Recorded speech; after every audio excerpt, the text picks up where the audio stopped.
Hey guys, what's up? Today is day 4 of the challenge. I just wanted to make a video for you guys so you guys could see how I'm drinking my 75 ounces of water today.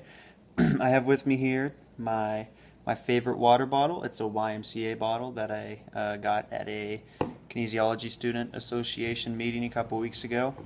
I take it with me to class everywhere, so I remember to drink my water.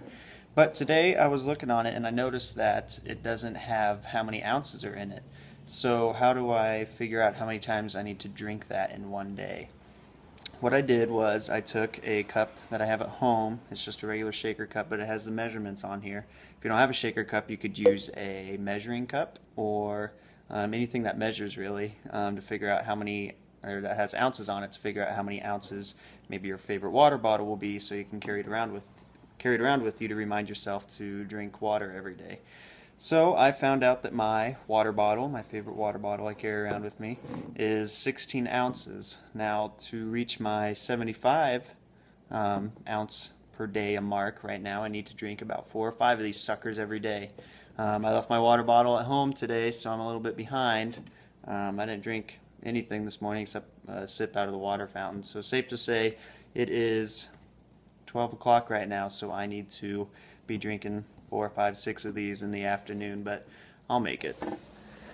So I'm on my porch right now. I'm grilling. I'm watching my pork loin I'm making for lunch, but just wanted to talk to you guys quick about something that I kind of got an idea of this morning.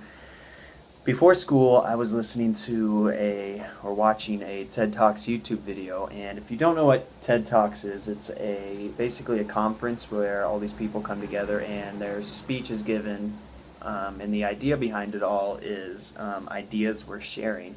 So these people come up on stage and they share ideas and thoughts and things that they've done to educate people. So the guy I was watching this morning, he was talking about like creativity and how we lose it and how we can regain it. And the example he gave was when he was in 3rd grade, he had a friend who was trying to make a horse out of some clay, out of his teacher's clay box, wherever she kept it. And so he was forming the legs, making the horse, to the best that he can. He's a 3rd grader, so he's having a good time with it. And there was a girl in the class who leaned over and said, that doesn't look anything like a horse. So kind of down, the kid just kind of mushed the clay back up and put it away. And he said he never saw his friend ever make anything creative like that. So it's interesting how along the way, how like social influences, whether that be a kid in our class or a coworker or some sort of teacher, tell you that you may or may not be good at something and how it influences us to do that. And then he went on to talk about how there was a study done where, I can't remember the guy's name, but they did a study where they could bring people in and they could get, in 4 hours, they could get people over certain types of phobias.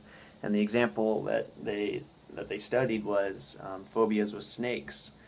What they did was they brought these individuals in, and through a glass, glass window, they looked at, a group of snakes. They were just watching them, seeing what they were doing, just kind of admiring them.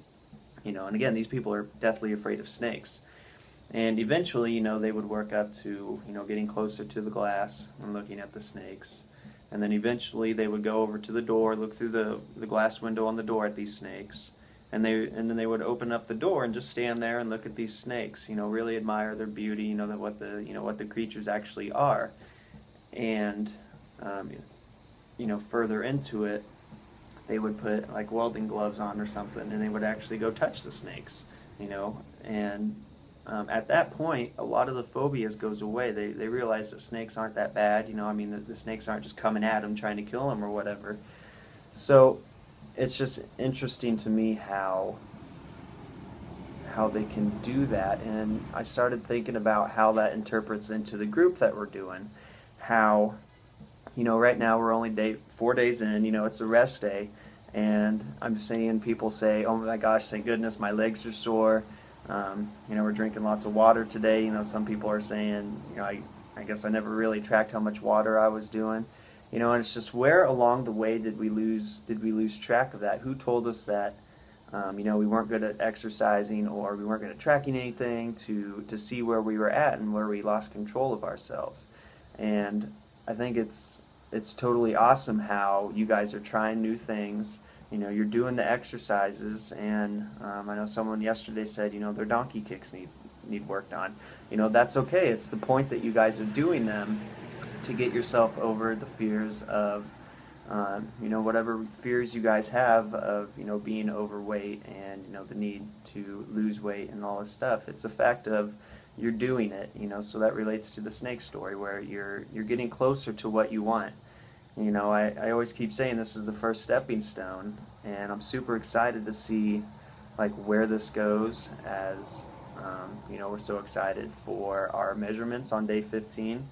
I don't know, I'm super excited that you guys are trying this and taking the first steps to, you know, we're on that first stepping stone to your goals, you know, which we've talked about goals. A lot of us have big goals, and I'm excited to see where this goes. So I'm super proud of you guys for partaking in this. I'm glad you guys are doing the workouts. If your legs are sore, if your arms are sore, you know, that's good. That means that it's working. And, you know, we'll eventually build up to, you know, where we want to be, you know, which all in all is bettering ourselves. You know, we're building up our self-efficacy, which is, you know, the ability that we can go out and do what we set out to do. So just want to tell you guys I'm proud of you. Really like the effort you guys are putting into it, and keep it up. I like seeing the comments, the posts, the motivational posts, the ideas of sharing recipes, and you know, we're tracking our food, drinking water, exercising. Super proud. So I can't wait to see how this turns out.